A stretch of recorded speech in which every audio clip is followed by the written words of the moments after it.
renovar ja el que fèiem, sinó a més posar al servei del Centre de Documentació del Futbol Club Barcelona i tot aquest llegat que tenim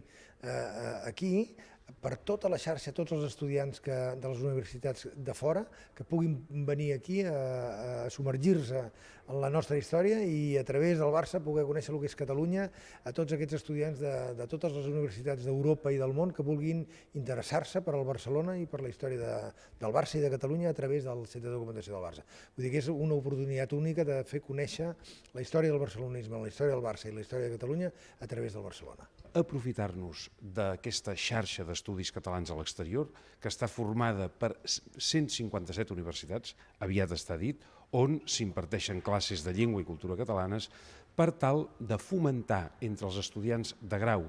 postgrau i màster la recerca als arxius de documentació, a l'hemeroteca, a la biblioteca de l'Arxiu de Documentació i Estudis del Futbol Club Barcelona, que és una autèntica mina.